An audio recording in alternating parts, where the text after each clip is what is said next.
السلام علیکم ورحمۃ اللہ وبرکاتہ۔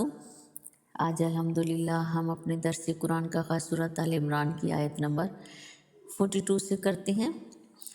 نحمدہ ونصلی علی رسولہ الکریم، اما بعد فاعوذ باللہ من الشیطان الرجیم، بسم اللہ الرحمن الرحیم۔ رب اشرح لی صدری ویسر لی امری واحلل عقدۃ من لسانی یفقہوا قولی، رب زدنی علما۔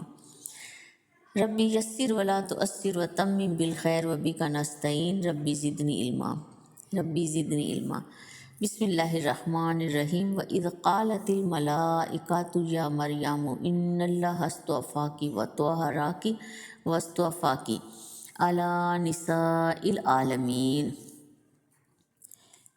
وَإِذْ قَالَتِ الْمَلَائِكَةُ، اور جس وقت کہا فرشتوں نے، یا مریم، اے مریم، ان اللہ اصطفاکی، بے شک اللہ نے چن لیا ہے تجھ کو، وطہراکی، اور پاک کیا ہے تجھ کو، واصطفاکی، اور چن لیا ہے تجھ کو، علی نساء العالمین، تمام عالمین کی عورتوں پر۔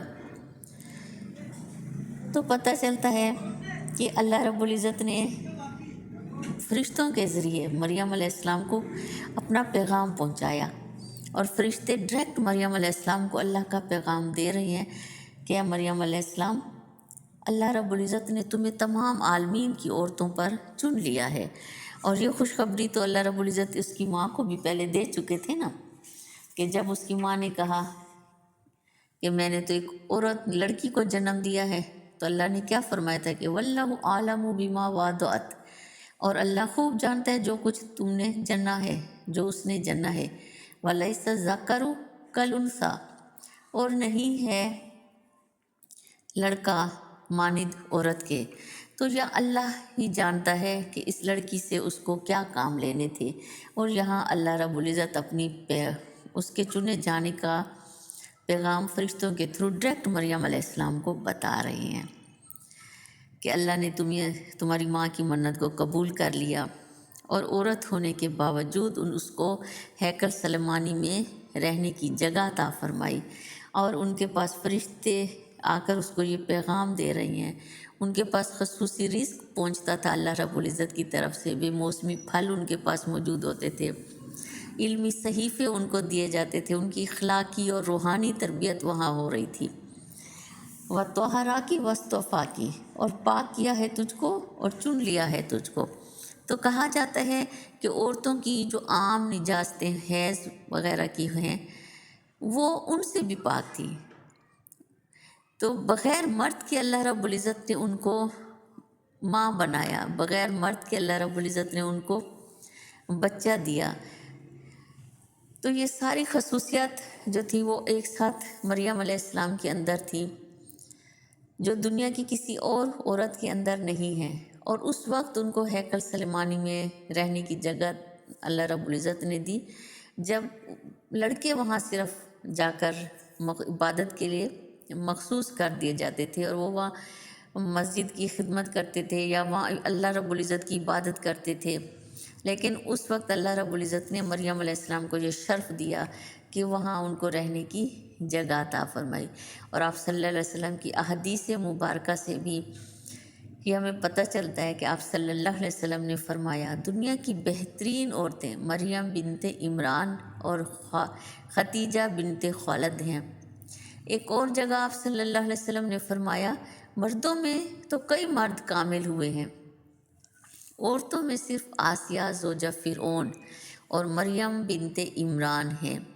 تو اس سے پتہ چلتا ہے کہ اللہ رب العزت نے نیکی اور تقوی کے لیے عورتوں کو بھی چنا ہے۔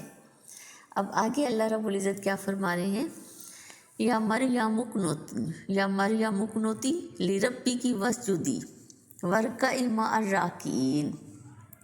یا مریم اقنتی، اے مریم فرما برداری کر عاجزی کے ساتھ، لربی کی واسطے اپنے رب کے، واسجدی اور سجدہ کیا کر، ورکعی اور رکوع کیا کر، مع الراکعین رکوع کرنے والوں کے ساتھ۔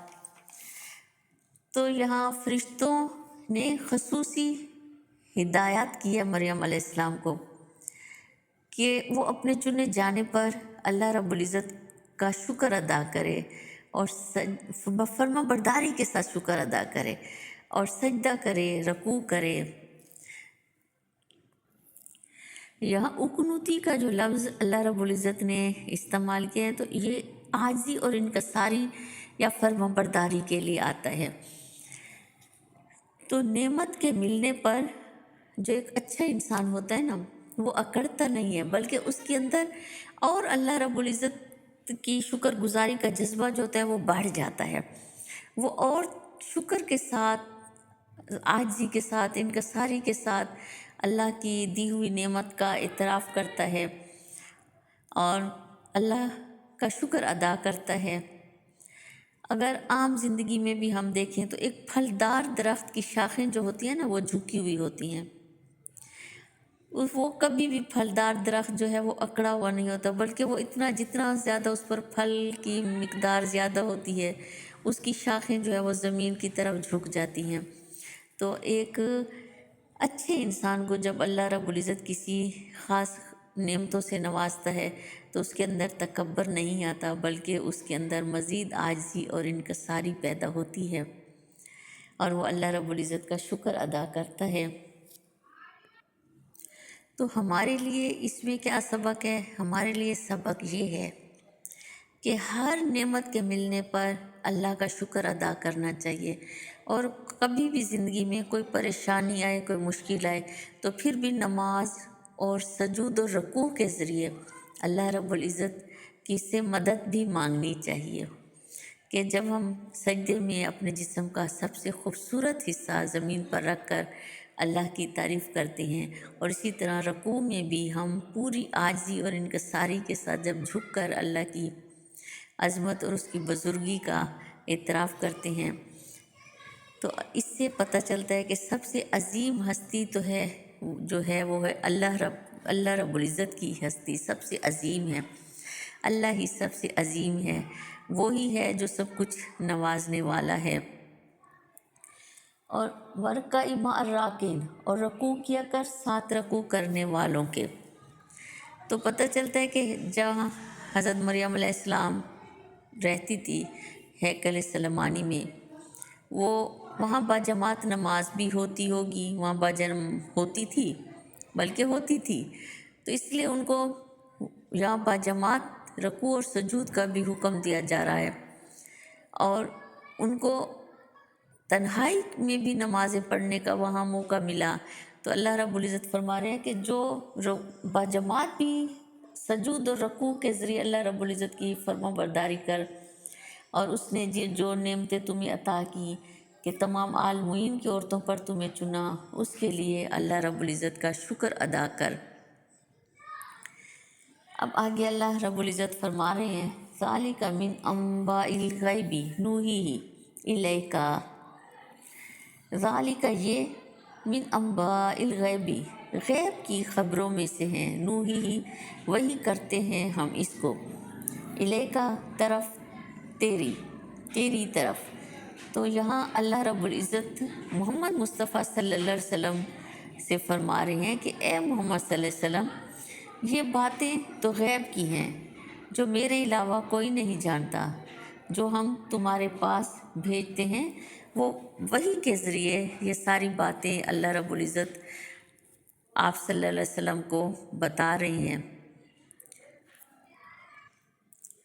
وَمَا كُنْتَ لَدَيْهِمْ إِذْ يُلْقُونَ أَقْلَامَهُمْ أَيُّهُمْ يَكْفُلُ مَرْیَمَ، وَمَا كُنْتَ اور نہ تھا تو لَدَيْهِمْ پاس ان کے، إِذْ يُلْقُونَ جس وقت وہ ڈالتے تھے، أَقْلَامَهُمْ قلم اپنے، أَيُّهُمْ کون ان میں سے، يَكْفُلُ کفالت کرے گا، مریم علیہ السلام کی۔ کہا جاتا ہے کہ جب حضرت مریم علیہ السلام کی والدہ ان کو ہیکل سلیمانی لے کر گئی، تو وہ جو مسجد کے مزاور تھے یا مسجد کی نگران سمجھ لیں، جو مسجد میں کے خدمتگار تھے یا مسجد کی جو حفاظت کا کام کرتے تھے، کچھ بھی ان کو کہا جا سکتا ہے، تو ان لوگوں نے مریم علیہ السلام کو لینے سے انکار کر دیا کہ یہاں تو لڑکوں کو ہیکل سلیمانی میں رہنے کا موقع دیا جاتا ہے، اور یہ تو ایک بچی ہے۔ اور جب ان کی ماں نے اپنے کچھ خوابوں کا ذکر ان سے کیا تھا کہ اس بچی کے لیے تو میں نے منت مانی تھی اور اللہ نے اس کو قبول بھی کر لیا ہے، اور جب ان کو یہ باتیں پتہ چلی تو وہ آپس میں اس کی خدمت کرنے پر جھگڑنے لگے کہ آپس میں کون اس کی خدمت کرے گا۔ اس کے لیے انہوں نے باقاعدہ قرآن اندازی کی۔